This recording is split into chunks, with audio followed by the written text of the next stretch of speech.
제33회 파리올림픽이 국제적 논란의 도마 위에 오르고 있습니다.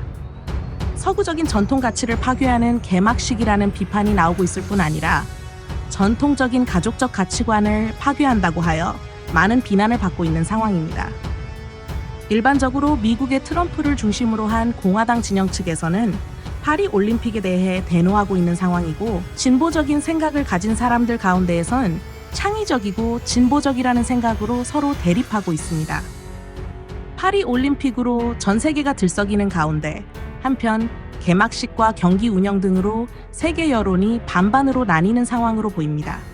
한국에선 때 아닌 반불 감정이 확산되는 상황이 오고 있습니다. 많은 한국 사람들 가운데에선 프랑스에 대한 보이콧 반응이 다소 강하게 일어나 반불 친형, 반불 친미 감정으로 급격하게 선회하는 여론이 보이고 있습니다. 1. 영국 언론 대서특필. 분노한 트럼프. 결국 영국 BBC에서 대서특필되고 있습니다. 프랑스 파리올림픽 개막식에 파리올림픽의 화려한 면모를 대문짝에 싣는 게 아니라 한국을 북한으로 오기한 것을 더 크게 보도한 것입니다. 영국과 프랑스는 서로 우호적인 관계를 보여주긴 하지만 영국 내에는 뿌리 깊은 반불 감정이 부분적으로 존재하기도 하죠. 애증의 관계라고 할까요? 아무튼 한국 내에서는 이번 사건이 이게 정말 고의는 아니겠지? 라는 반응, 또 분노의 반응이 확산되고 있습니다. 하지만 또 비슷한 일이 벌어졌습니다. 프랑스 올림픽 조직위 측에서 한국을 북한으로 소개한 데에 이어 파리올림픽 공식 SNS 계정에 태극기를 불러 처리, 그러니까 뿌옇게 처리한 사진을 올려 또 논란이 되고 있습니다. 다른 나라들은 선명한 사진인데 왜 또 하필 한국만 불러 처리를 한 사진일까요? 연달아 이런 일이 발생하자 프랑스가 한국에 대한 악감정이 있는 것인가? 아예 대놓고 무시하는 건가 하는 반응, 때 아닌 반불 감정이 생겨나고 있죠. 암튼 이런 연이은 파리올림픽 관련 문제가 영국 BBC와 여론의 입방아에 오르고 있습니다. 한편 IOC 측에선 한국어 X 계정을 통해 개막식에서 한국 대표단 등장에 있어 발생한 실수에 대해 깊은 사과의 말씀을 전합니다라는 사과문을 냈으나 과거 영국의 사례를 비추어 봤을 때 프랑스 마크롱 대통령이 직접 사과를 표명하는 것이 옳다는 의견도 나옵니다. 왜냐하면 과거 2012 영국 런던 올림픽 때에는 올림픽 경기에서 북한 국기 대신 태극기가 등장하자 북한 선수들이 항의하며 경기 참가를 거부했던 소동이 있었는데 당시 영국 데이비드 캐머런 총리가 직접 사과를 했었기 때문입니다. 영국 런던, 프랑스 파리에서 동시에 남북한이 동일한 일이 발생했는데 과연 프랑스 대통령의 직접 사과를 받을 수 있을지 주목되는 대목입니다. 트럼프까지 가세했습니다. 도널드 트럼프 대통령의 경우에는 그의 X 계정을 통해서 프랑스 파리 올림픽에 대한 직접적 비판을 하면서 전통적인 서구적 가치관을 파괴하는 파리 올림픽에 대한 비판적 입장을 여러 차례 표명하고 있는 상황입니다. 그뿐 아니라 영국에서는 파리 올림픽 식단에 불만을 터뜨리고 있습니다. 영국 올림픽 협회에선 파리 올림픽에서 제공되는 고기가 없는 식단에 불만을 표명하고 있습니다. 극단적인 저탄소 식단에 단백질 공급이 충분해야 할 선수단들이 불평을 하고 있는 것입니다. 또 친트럼프 지지자인 테슬라 CEO 일론 머스크까지 파리 올림픽에 대해서 전통적 서구 가치관을 파괴했다는 이유 등으로 올림픽 계정 팔로우를 해지하는 등 파리 올림픽 보이콧이 영미권에서 확산되는 분위기가 감지되고 있습니다. 그러니까 한국뿐 아니라 영국, 미국 등에서 문제가 생기고 있습니다. 2. 프랑스의 친중국 양상과 친북한 논란. 한편 외교적으로 프랑스는 반미적 외교 노선을 취해 논란입니다. 마크롱 대통령은 독자적인 유럽만의 패권주의를 구사하려 하고 있습니다. 마크롱은 유럽이 미국의 추종자가 되어서는 안 된다고 주장하며 유럽의 전략적 자율성을 강조했습니다. 그는 유럽이 미국에 대한 의존도를 줄이고 자체 방위 산업을 강화해야 한다고 주장했습니다. 프랑스가 점차 반미주의적 성향을 띠고 있는 상황으로 볼 수 있습니다. 게다가 프랑스는 친중국 성향, 친이란 성향으로 정책적 방향을 취하는 것으로 보입니다. 이는 프랑스가 분명한 서방 국가로서의 지정학적 입지를 갖고 있기는 하지만 약간은 다른 노선을 타 향후 미국 같은 나라들과 약간은 대립하는 느낌을 지울 수 없어 보이는데요. 프랑스 프랑스가 친중국 노선을 타는 것엔 경제적 이유가 있습니다.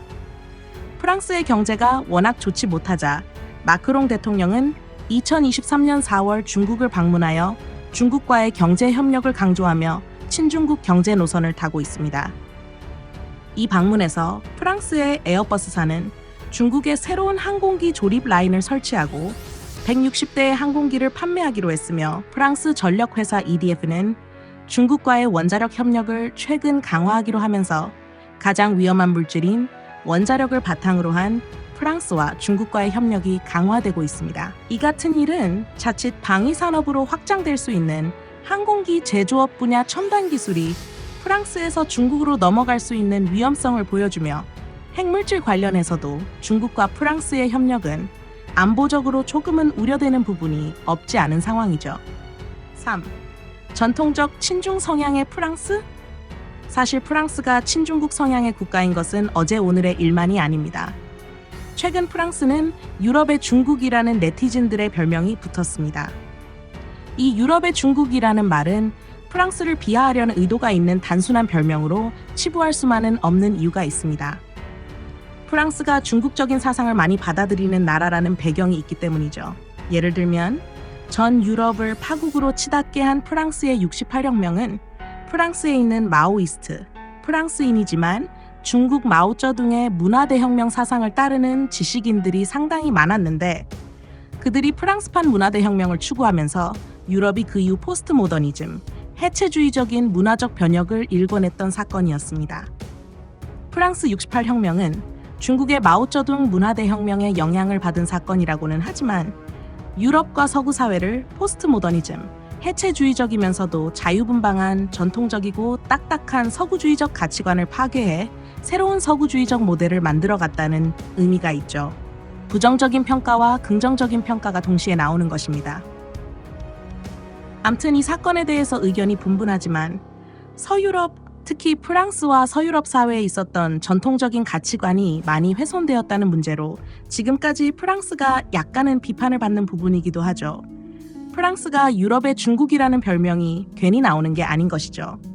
암튼 프랑스가 중국의 것을 받아들임으로 인해서 새로운 서구주의 모델로 서유럽과 서구 사회를 주름잡는 나라가 됐던 것이죠.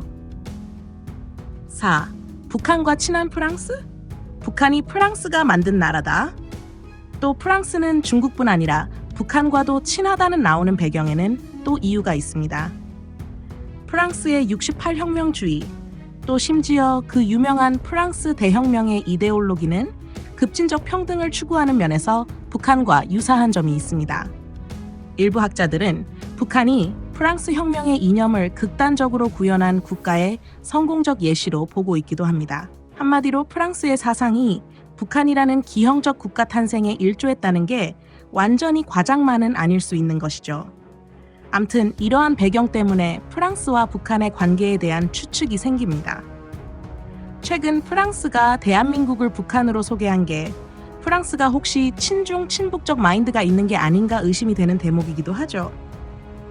실제 프랑스와 북한과의 관계는 경제적 밀착으로도 보여준 바 있기도 합니다. 그중 한 예시로 북한의 최고 랜드마크, 북한에서 가장 유명한 건축물인 류경호텔인데 프랑스는 충격적이게도 1988년 서울 올림픽을 앞두고 북한과 긴밀하게 교류를 하며 이 호텔의 건설을 지원했습니다. 88 올림픽을 앞두고 북한이 대한민국의 민항기를 폭파시키는 공작 등을 벌인 배경을 생각하면 프랑스가 대한민국의 뒤통수를 때린 것이라고도 볼 수 있는 부분이죠. 층수도 105층, 높이는 330m로 건설된 류경 호텔은 프랑스 시공회사의 설계와 기술 및 자본을 기반으로 1987년 8월 28일 착공했습니다. 1990년 북한의 경제난으로 프랑스는 모든 공사를 포기하고 떠나긴 했지만 북한의 랜드마크로 지금까지 군림하고 있죠. 2016년엔 프랑스 AFP 통신이 북한 평양지국을 설립하기도 했죠. 그만큼 북한과 프랑스는 비교적 긴밀한 관계입니다. 또 과거 냉전 시기에는 프랑스에 유일하게 북한 총대표부를 설치했을 만큼 프랑스와 북한의 관계는 비교적 좋은 편이죠. 프랑스는 어쩌면 미국이나 영국 중심의 서구 세계의 패권 구도에서 프랑스만의 독자적인 패권 전략 구사를 위해 중국과 북한과 친밀한 관계를 형성할 수 있을 것으로 보입니다. 5. 이란과 친해지려는 프랑스, 트럼프가 짜증내는 이유는? 그뿐 아니라 최근 주목할 만한 대목은 프랑스는 이란과 친한 나라로 바뀌고 있다는 점입니다. 이란은 최근 트럼프 전 대통령을 분노하게 하고 있는 나라라는 점에서 프랑스의 이란과의 관계를 면밀하게 들여다볼 필요가 있습니다. 최근 들어 프랑스는 이란과의 관계를 강화하려 하고 있고 미국, 영국과는 약간 다른 전략을 추구하고 있는 것으로 보입니다. 그런데 최근 트럼프 전 대통령의 피습 사건에 이란과의 관계가 있다는 분석이 이스라엘로부터 나오고 있습니다. 트럼프 암살 계획에 이란이 관여하고 있다는 첩보가 나와 미 경호국의 수준을 상향했습니다. 이러한 말은 이번 올림픽을 통해 보여지는 해체주의, 프랑스, 유럽, 미 진보 진영, 중국, 이란과 어떤 연결고리가 형성되고 있고 영국, 반-EU, 전통적 가치관, 미 보수 진영, 반-이란 진영, 반-EU 진영이 하나의 진영을 형성하는 것처럼 구도가 만들어지고 있는 것처럼 보여집니다. 공교롭게 한국은 이번 프랑스 올림픽을 통해서 반불 친영, 반불 친미 감정이 새롭게 감지되는 게 아닌가 하는 분위기가 감지되고 있습니다. 여러분은 어떻게 생각하세요? 그럼 안녕히 계세요.